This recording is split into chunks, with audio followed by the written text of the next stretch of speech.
시청자 여러분 안녕하십니까. 지금부터 정확현의 안보정론을 시작하겠습니다. 이제 마지막 심야 방송이 되겠습니다. 벌써 이제 10월 60일 새벽 1시가 넘었는데요. 자, 이번에도 이재명 관련 기사가 또 넘쳐나고 있어요. 그래서 안 전해드릴 수가 없습니다. 자, 그래서 이재명이가 또 심야 입장문을 통해서 윤 대통령을 비판하는 그러한 입장문을 냈습니다. 자, 이재명이는요, 윤 대통령을 비판하지 않으면 하루가 안 가는 그런 인간이 된 것 같아요. 참 XX라고 욕을 하지 않을 수 없네요. 자, 그리고 이재명이가 말이죠. 이 몸통은 윤석열 대통령이다. 대장동. 이 공작을 해서 지금 많은 파장을 일으킨 바 있는데요. 검찰에서 이 사건을 갖다가 대선 공작이다. 그래서 특별수사팀까지 꾸며서 수사에 속도를 내고 있고, 이 방대한 수사를 하고 있어요. 자, 그래서 1차적으로 이게 이제 김만배 신앙립, 여기서부터 발달된 건데, 그 다음에 이제 리포액트라고 하는 조만한 이 언론 매체, 그러니까 이제 한겨레 신문의 기자잖아요. 허재현.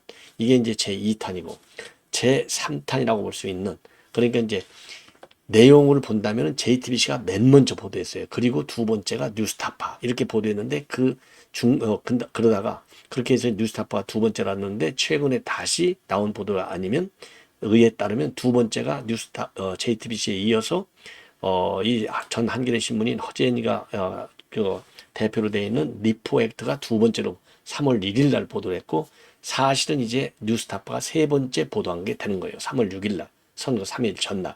근데 이제 또 새롭게 나오는 보도 한 가는 뭐냐? JTBC가 맨 먼저 2월 20일하고 28일 날 보도했지 않습니까? 그런데 이 JTBC 보도에는 민주당의 김병우가 개입돼 있다. 이런 보도가 나온 바 있는데요. 자, 그런데 거기에 더해서 지금 뭐가 문제가 되고 있느냐? 대장동 수사 기록을 이 JTBC 봉지욱 기자한테 넘겨줬다는 겁니다. 그리고 이철수 핸드폰 번호까지 넘겨줬다. 요것이 추가적으로 지금 보도가 되고 있어서 많은 파장을 야기할 것이 분명하다. 이거를 말씀드리고 싶고요.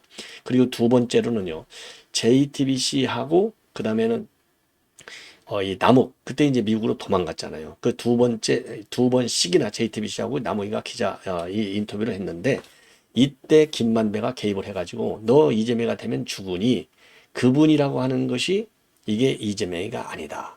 예, 요렇게 부인하도록 이 압박을 가한 정황이 파악됐습니다. 그리고 마지막으로는 이제 김명수 이 허위인데요. 그러니까 임성근 부장판사 사표를 거부했지 않습니까? 이 탄핵 문제를 운운하면서. 자, 그런데 그런 사실이 없다라고 부인을 했잖아요. 김명수가. 근데 그 임성근 판사가 녹취록을 까버렸어요. 그래서 이제 거짓말한 것이 들켜가지고 이제 검찰의 수사를 받고 있는데, 이 수사는 수사대로 해서 김명수 소환이 초읽기에 들어갔다. 지금 이 보도가 단독으로 나오고 있고, 여기에 대해서 추가적인 녹취록 하나가 더 지금 이제 검찰에서 확보를 했어요. 그래서 파장이 야기되고 있는데, 이 파장은 어디로 떨어지느냐? 당시 김명수의 최측근인 법원행정처장이 이제 사실상 최측근이 가는 인사자 자리지 않습니까? 여기에 김인겸이가 법원행정처장을 했는데, 김인겸 법원행정처장이 거짓말을 했어요. 그래서 그 거짓말한 결정적 근거가 어디서 나왔느냐? 바로 임성근 부장판사가 녹음을 했어요. 이 녹음을 최근에 검찰에서 확보했습니다. 그래서 이 김명수와 임성근 간의 이 사태를 두고 제1차 녹음은 이미 다 나왔고요. 제2차 녹취록이 나오는 바람에 김인경이가 말이죠. 그동안에는 참고인으로 조사를 받았는데 이제는 피의자로 이제 사법 처리가 되게 돼 있다. 이러한 또 이 단독 보도가 나오고 있습니다. 그래서 이러한 내용을 여러분께 좀 자세하게 차분하게 정리해 드리겠습니다. 이게 말이죠. 일들이 굉장히 복잡해 갖고 이게 설명을 간단하게 하기도 쉽지가 않네요. 자, 그러나 차분차분하게 하나씩 여러분께 정리해 드리도록 하겠습니다. 대신요, 길게 가지 않고 짤막하게 가도록 하겠습니다. 자, 먼저요, 이 김건희 여사의 사우디 방문과 관련된 뒷얘기들이 지금, 그러니까 비하인드 스토리들이 지금 많이 나오고 있습니다. 자, 그래서 이제 국빈 방문을 했지 않습니까? 그런데 이례적으로 김건희 여사한테 정상과 함께 동선을 가질 수 있도록 각별한 배려가 있었다는 겁니다. 자, 그래서 대통령실에서 이제 언론 브리핑을 통해서 밝힌 내용인데, 이 사우디 방문 시에 윤 대통령을 극진히 양호한 거, 이건 뭐 여러분들 다 아시잖아요. 직접 사우디 왕세자가 그야말로 방탄 벤츠 차량을 직접 운전하면서 이 행사장으로 이동을 했고 한 15분 정도 운전했다는 거 아니에요, 직접. 그리고 내년에 현대차, 전기차가 나오면 내가 그 차를 이 대통령 전용차로 쓰겠다라는 약속까지 했어요. 이 정도로 어마어마하게 대우를 했습니다, 대통령한테. 그런데 이제 배우자인 김건희 여사에 대해서도 이례적으로 매우 특별한 예우를 해줬다. 그래서 순방 준비 관계자들을 굉장히 놀래켰다. 이런 보도가 지금 브리핑을 했어요. 자, 그 중에 이제 하나가 지난 22일 날 이 사우디 리야드에 있는 야마마 궁전에서 공식 환영식이 열렸는데 그 환영식 때 말이죠. 윤 대통령하고 빈살만 왕세자 이 뒤에 서서 보라색 카페를 타고 카페를 따라서 이동한 바 있어요. 그런데 통상적으로요. 여기에는 양국 정상만 참석하게 되어 있다고 합니다. 그런데 이 배우자인 김건희 여사가 동행할 수 있도록 각별히 배주었어요. 그래서 이미 여러분들도 아시다시피 정상회담을 할 때 항상 그 옆에 김건희 여사가 있었고 그리고 그 뒤를 또 이 김건희 여사가 따라가는 그런 이 자료 화면도 제가 여러분들께 보도해 드린 바 있어요. 자, 이 정도로 각별하게 지금 사우디에서 김건희 여사를 굉장히 배려해 줬다. 요것이 이제 오늘 이 언론 브리핑을 통해서 밝혀졌습니다. 자, 이거 한번 보시죠. 이렇게 김건희 여사가 바로 두 정상 뒤를 따라가지 않습니까? 요게 통상 정상만 가게 돼 있는데 이거 어마어마한 배려다 이거죠. 예.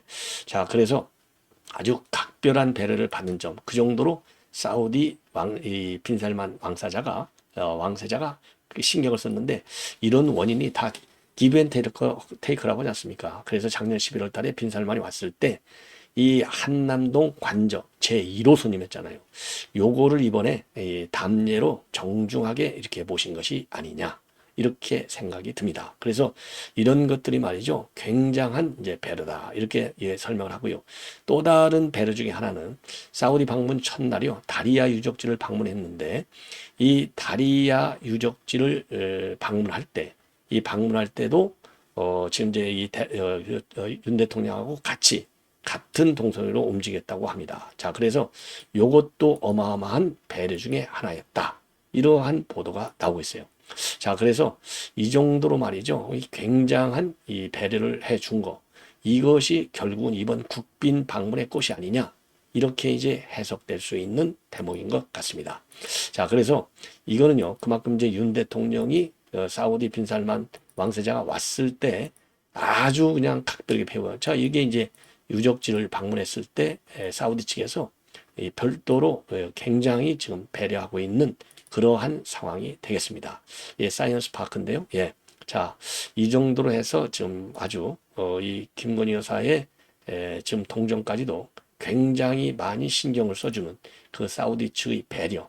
자, 이런 것들이 어우러져서 사우디와의 이 외교 관계 그리고 사우디로부터 엄청난 그 이제 이 MOU 성과 투자 유치까지 하는 걸로 이어진 것이 아닌가. 그래서 지금 이 대통령실에서 발표한 바에 의하면은 일일이 공개할 수는 없지만 사우디 측은 행사마다 깜짝 놀랄 정도로 파격적 예우를 해줬다. 그래서 그만큼 김 여사 배려가 아주 인상적이었다. 이런 보도가 나오고 있습니다. 예. 자, 이 정도로 이제 말씀을 드리고요. 그 다음에 이제 또 하나는 이제 이재명이가 말이죠. 지금 이제 심야 입장문을 내놨습니다. 그래서 아주 윤 대통령을 또 비판하고 있어요. 그러면서 윤 대통령의 이념 전쟁 선동을 갖다가 말따 행따. 자, 이제 말도 잘해요. 말따 행사. 말따로 행동 따르라 이거죠. 요렇게까지 비판하고 나섰어요. 자, 그래서 앞에서는 국민 뜻을 위한다고 하면서 뒤에서는 국민 갈라치기 하고 이념 전쟁을 선동하는 말따, 그 다음에 이 행따 정치도 이제 끝나자. 이렇게 페북에 글을 올리고 더 이상 과거로 회귀해서는 안 된다. 그리고 그러면서 이제 오늘이 이제 날짜상은 어제지만 뭐 편의상 뭐 오늘이라고 하죠. 뭐 홍범도 장군 이제 순국 80주기였잖아요. 독도의 날이자. 그래서 선열들의 희생을 기억하자. 다시는 주권 상실의 비극이 재발하지 않도록 다짐해야 할 오늘 선열들을 뵐 면목 없이 죄송하다. 정말 죄송하죠. 이게 윤석열 대통령이 뭐 이념 문제 때문이 아니라 이런 사상 최악의 탄군이래. 이런 범인이 야당 대표를 하면서 이런 메시지를 내놓는다. 이거 얼마나 참 선열들 뵐 면목이 없는 거 아니겠습니까? 자, 그러면서 제가 보기에 그래요. 이재명이는 정말 선열들을 볼 면목이 없는 인간인데 윤 대통령을 또 거기에다가 비판까지 하고 있어요. 이게 용서받을 수 있겠습니까? 그러면서 참모들에게 소모적 이념 논쟁을 말라고 했다는 윤 대통령은 며칠 안 돼서 우리 교육이 이념에 사로잡혀 있다. 스스로 논란을 제모한다. 이거 문재인 천교조 교육이 그렇게 지금 교육을 망가뜨리는 거 아니에요? 옳은 얘기한 것이죠. 사실 윤 대통령이. 자, 그러면서 또 뭐라고 비판하고 있느냐? 군 통수권자인 대통령이 이념 집착을 버리지 못하는 사이에 육군은 홍범도 흉상 이전과 독립영웅실 철거로 순간 독립운동 역사에 이념 색깔론을 덧칠한다. 이념 색깔론을 덧칠하는 게 아니라 과거의 역사적인 오류를 이분들의 역사적인 오류 잘못 판정한 거 이분은 이런 거는 고쳐야 되겠다. 지금 교정 과정에 들어가 있는 거예요. 예. 자, 그래서 현대사를 온몸으로 견디는 독도 앞에서 목숨 바쳐 주권을 지켜낸 순국 선열들 앞에 역사의 퇴행을 막아내겠노라고 다짐한다. 역사의 퇴행을 이재명이가 막아내겠노라고 다짐해요. 범죄인이 더 이상 정치의 퇴행, 법치의 퇴행을 더 이상 하지 말라. 이렇게 강력히 비판하고 싶습니다. 자, 이 정도로 이제 이재명, 오늘 이제 그 심야 입장으로는 마무리를 하고요. 채널 A에서 얘기하고 있는 이 김만배의 위협. 김만배가 남욱한테 여러 차례 SNS 또 전화를 통해서 미국에 가 있는 JTBC 인터뷰를 할 때의 문제점을 얘기하고 있는 겁니다. 예. 자, 그래서 말이죠. 자, 이제 이게 이제 내내요. 김만배 신앙님 인터뷰하고 전부 다 연결되고 그리고 JTBC 보도하고도 전부 다 연결되는 겁니다. 자, 그래서 뭐라고 협박을 했느냐? 지금 이 JTBC 인터뷰에서 말이죠. 지금 인터뷰에서도 지금 내 대장동 몸통이 마치 윤석열 대통령인 것처럼 나왔지 않습니까? 예. 그리고 그 이전에 그런데 알고 보니까 김만배하고 신앙님이 이 JTBC 인터뷰는 2022년도 2월에 나왔는데 1년 전인 2021년도 9월에 김만배하고 신앙님 이 인터뷰에서 몸통이 윤석열 대통령이다. 이러한 허위 사실 인터뷰를 한 바 있어요. 예. 자, 그런데 남욱 변호사가요. 그 이제 이재명 대표가 대장동 그분이다. 이런 취지의 인터뷰를 한 바 있어요. 이게 이제 언제냐? 맨 먼저 인터뷰를 한 게 말이죠.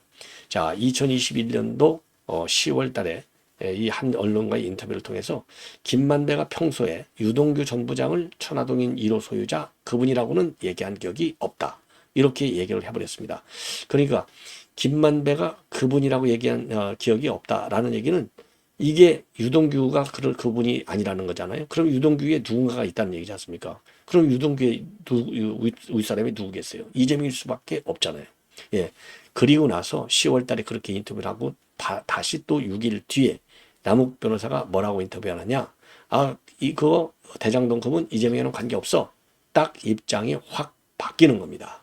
자, 그래서 이 검찰에서 이제 그동안에 이 남욱을 쭉 이 조사를 해왔지 않습니까? 조사를 해보니까 남욱이가 뭐라고 얘기했느냐? 미국에 체류하고 있을 때 김만배가 여러 차례 전화도 하고 SNS를 통해서 너 그런 식으로 그분이 이재명이라고 얘기를 인터뷰를 해버리면 너 그러다가 죽어. 나중에 이재명이가 대통령이 되면 너는 가만히 놔두겠냐? 이렇게 위협 협박을 하고 있다는 겁니다. 그래서 이와 관련해서요. 송경호 지검장이 지난 17일 날 국감에서 뭐라고 했느냐? 이렇게 인터뷰를 남욱이가 번복한 경위 누구 손을 타고 인터뷰가 변경됐는지 확인됐고 나중에 수사 결과를 말씀드리겠다. 이렇게 얘기했거든요. 이거 전부 김만배가 협박했다는 것이죠. 그래서 검찰 관계자가 채널A에 얘기한 걸 보면은요. 그분 언급이 있었고 남욱 그리고 그 이후에 또 다른 보도가 이어졌는데 이런 행위들은 결국 김만배 신앙님 인터뷰 내용과 다 연결되어 있는 거라고 본다. 검찰에서 이렇게 보는 거예요. 자, 그래서 채널A에서 김만배 측한테 반론을 요구했는데 뭐라고 얘기하느냐? 김만배 변호인 측에서는요. 대장동 사건하고 허위보도 의혹과는 전혀 연계성이 없다. 별개의 사안이다. 그러면서 답을 하지 않고 있다고 합니다. 그 얘기는 김만배가 협박했다라고 하는 것이 맞다는 이 간접적 인정이 아니겠습니까?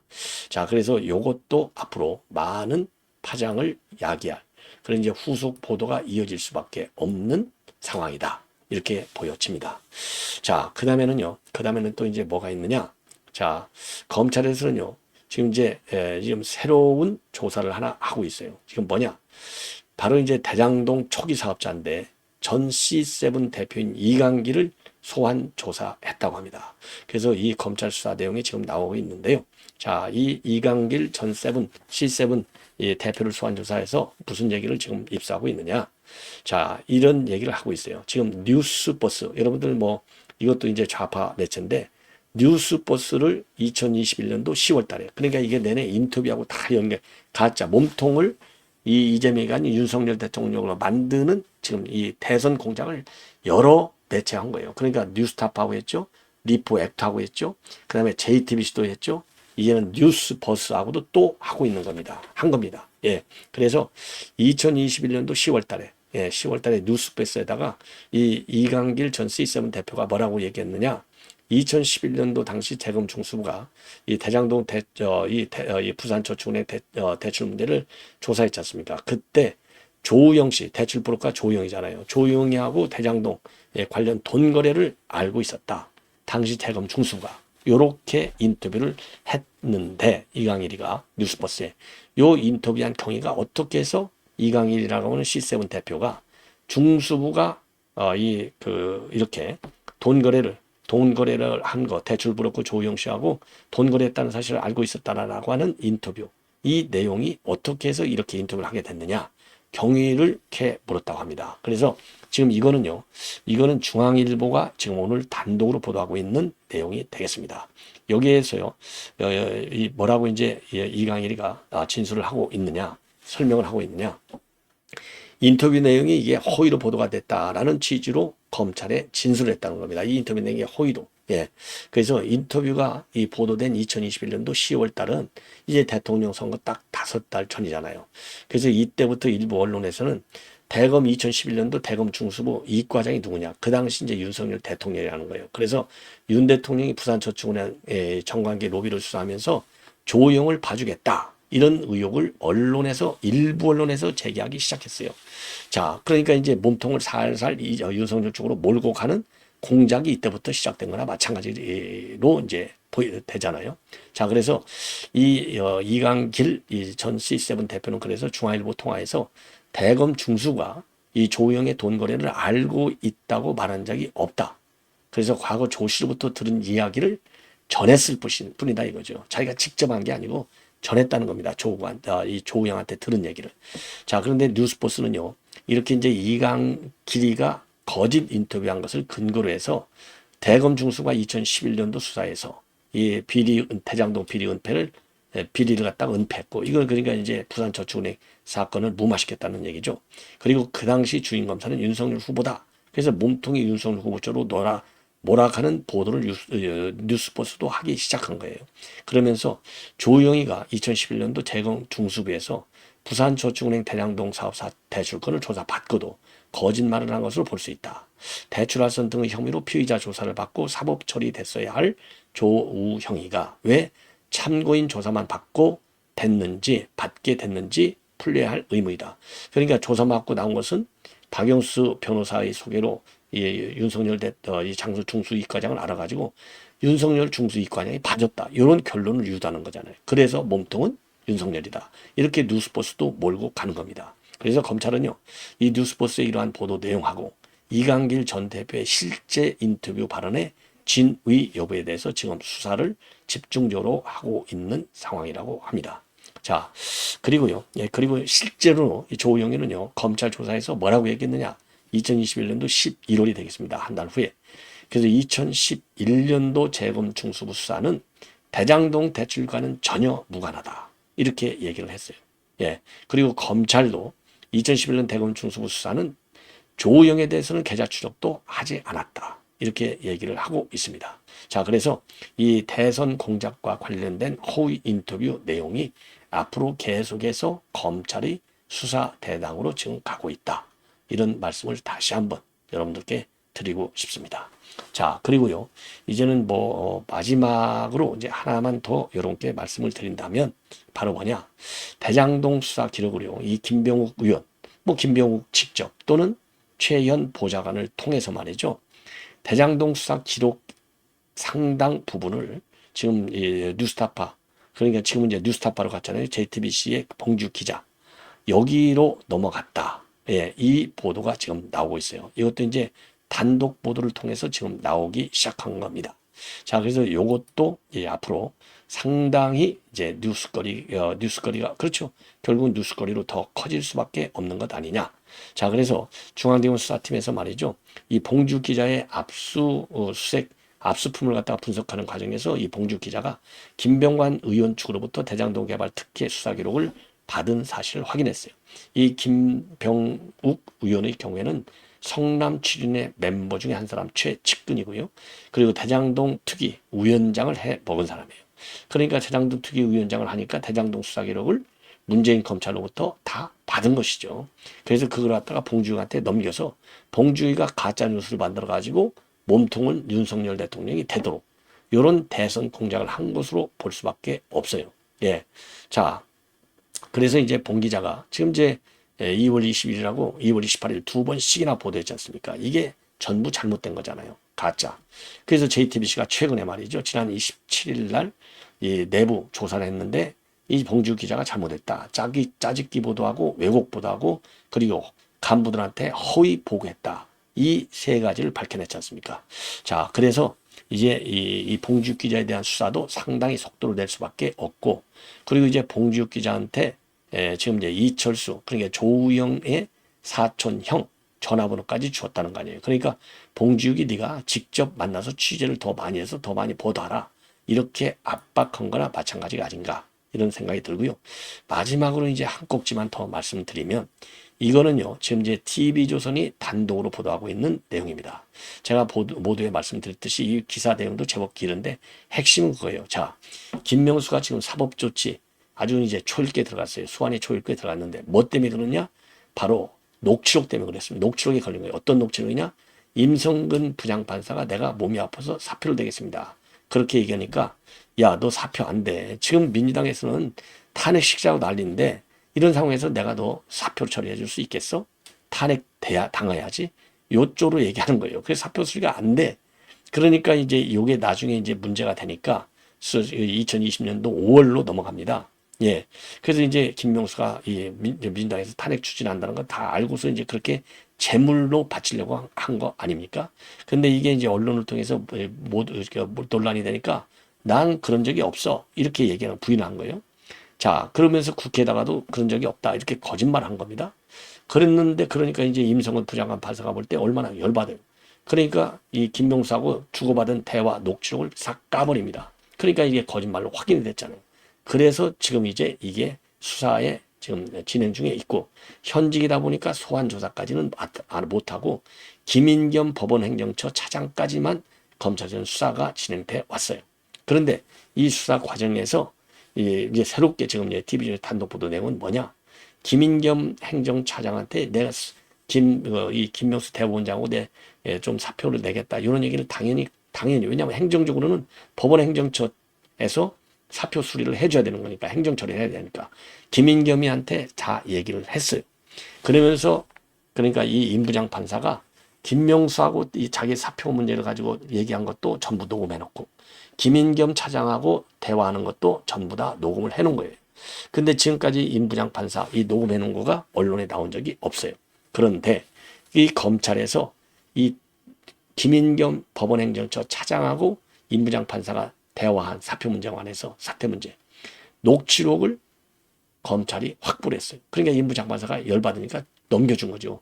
요 녹취록도 새로 하나 있습니다. 그래서 세컨 녹취록이 지금 나온 거예요. 그러는 바람에 김인겸 차장은 그 당시에 계속 지금까지 뭐라고 했냐. 김인겸 차장은 조사를 3번 받았어요. 서면조사, 방문조사, 소환조사. 그런데 참고인으로만 받았어요. 그런데 이 녹취록이 나오니까 김인겸이는 전부 거짓말한 거가 이제 들통이 난 거잖아요. 왜냐? 아니 김명수 대법원장이 탄핵 때문에 사표 수리를 안 해준대. 이렇게 임부장 판사가 얘기를 하니까 이 김인겸이가 대법원장이 그러면 내가 어쩌겠느냐. 어쩔 수 없네. 이렇게 딱 녹취록에 들어가 있어요. 그런데 또 이런 거를 갖다가 이제 이 국회에서도 물어보니까 이 김인겸이는 나는 기억이 안 나. 이렇게 얘기한 거예요. 아니 판사가 말이죠. 아주 유능한 판사가 불과 한 1, 2년 전에 한 얘기를 기억 안 난다. 이게 말이나 되는 겁니까? 자, 그런데 녹취록을 이제 갖다 들이미는 거예요.